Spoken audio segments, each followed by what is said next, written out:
So we're back and we're going to talk about what the reptile actually wants in part 2 of this video series. And primarily, the reptile brain is concerned about survival. So it's concerned about social status, inclusion, and then obviously procreation, fighting, feeding, and food. And if you look at neurodivergent individuals, we often have very polarizing and extreme relationships with all of these.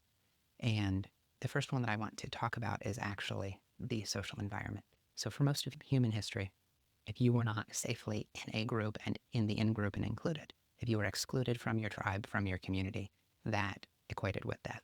So we see this in young adults and children, how exclusion is very traumatic to them, even more so to us, where we constantly will feel a sense of disinclusion or exclusion that is actually triggering a hardwired mechanism in the brain that is associated with fear and death. The next one that I wanted to talk about is the fight or flight response. We are often, very little stimuluses as a neurodivergent are actually triggering the fight or flight response. And it's very easy for us to get angry. A lot of us have emotional liability. And a lot of that is tied into perceived safety threat, even if there's no real safety threat. Now, these are associations and conditioning that can be changed. You just have to know the language and the code of the mind.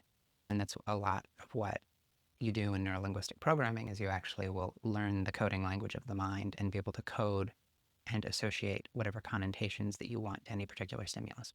So another thing that I want to talk about in terms of the neurodivergent mind is our relationship to sexuality. And we tend to either be consistently or in an alternating fashion, either very averse to touch and sexuality, but more commonly we actually are hypersexual because it is deeply pleasurable. It releases oxytocin, and it is one of the times when we will feel the most safe and secure.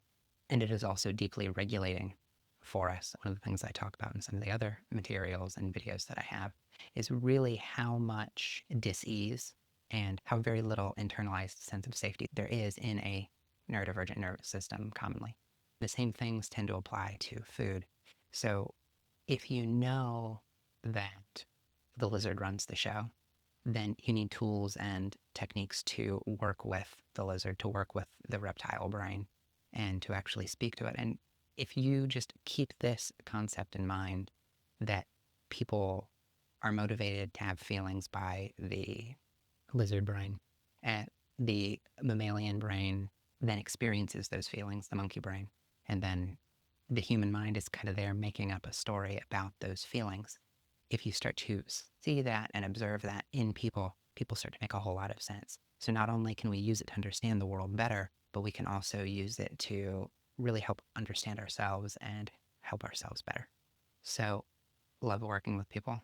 Talk about this kind of stuff all the time in my groups and one-on-one sessions. So comment activate below if you're ready to learn how your brain works and the 5 steps that you need to do in order to have an awesome, amazing life as a neurodivergent. And as always, like, share, and follow, and send this to a neurodivergent in need.